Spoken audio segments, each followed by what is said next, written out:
on Facebook. All right, I will start it off. Here we go with part one. All right. Okay.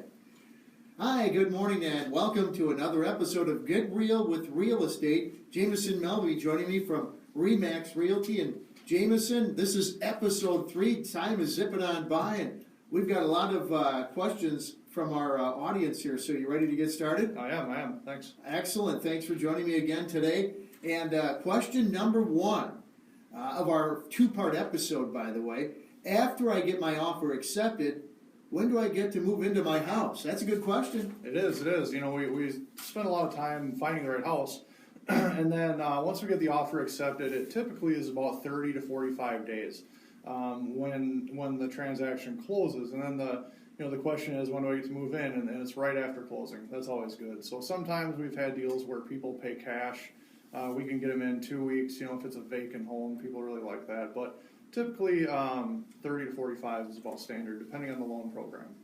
Now, another question here. I've heard the term home warranty. What does that mean exactly?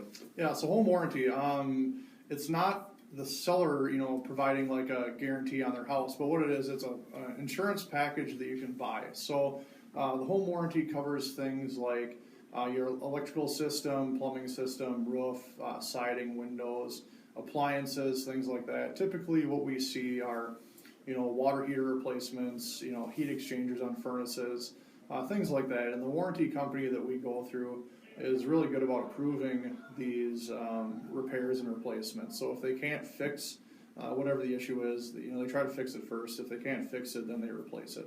So home warranties right now are starting at about $489, and you pay a $100 deductible if something breaks, and it's well worth it, worth every penny.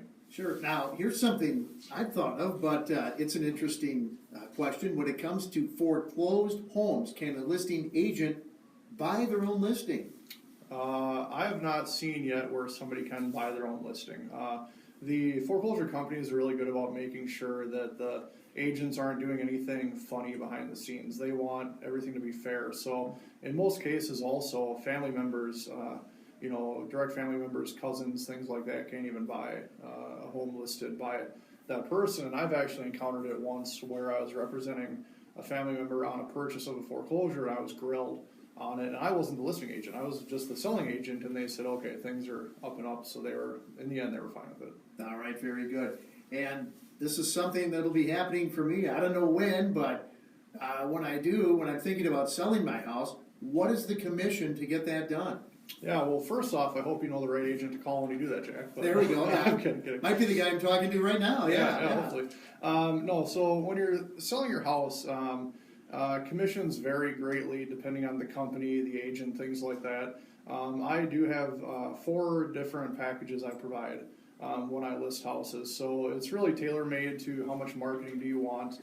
I feel there's not a one-size-fits-all plan. So really on the air, I can't say what those numbers are, but I do encourage you, if you're thinking about selling your house, at least interview me.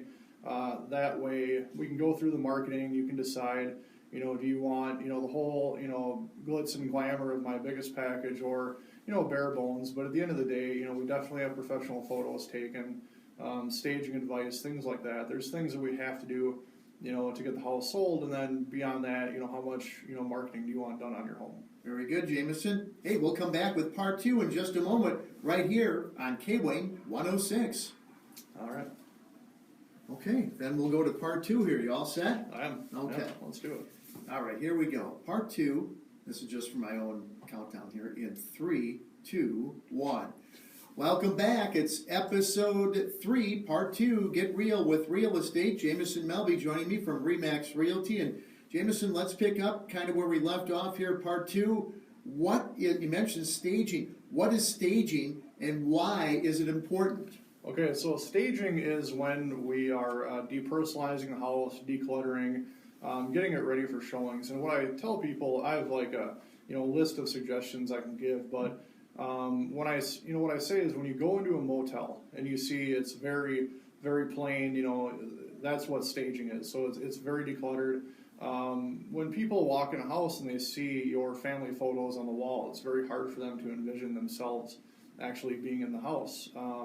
So, packing things you're going to move anyway, taking down family photos, really stripping it down, painting. You know, if you have some really loud colors that you might have liked, we want to paint those neutral. You know, so we appeal to as many people. So there's a lot of things we look at with staging. You know, we also look at, is there anything you can do for the landscaping, things like that. But we want your house to show in its best light. For example, I'm just thinking of our home, the Dreamsicle home, and the bed. Oh, let me try this again.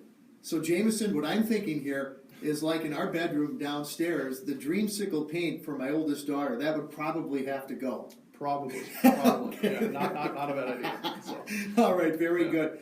Now, here's something that I debated way back when with my wife when we were looking to purchase our first home. The question came up, what will cost less, renting a home or buying a home?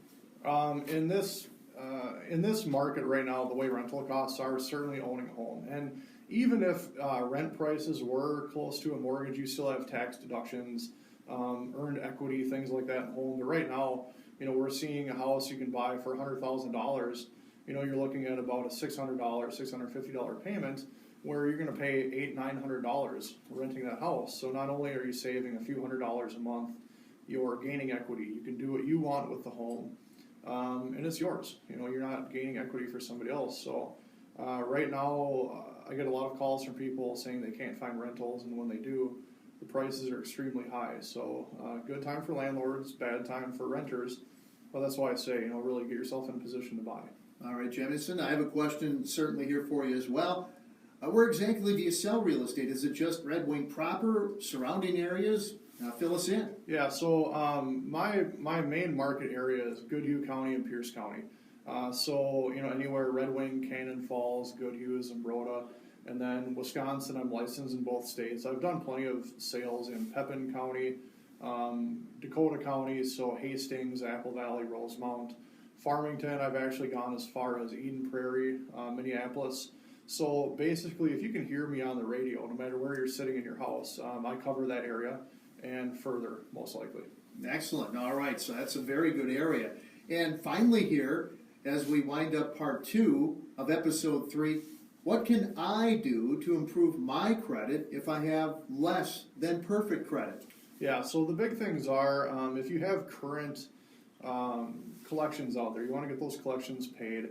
And the biggest thing is staying current on any trade lines you have. So trade lines would be credit cards, car payments, things like that, student loans. And if you don't have some of those things on there, the banks want to see trade lines so you can show a history of paying on time.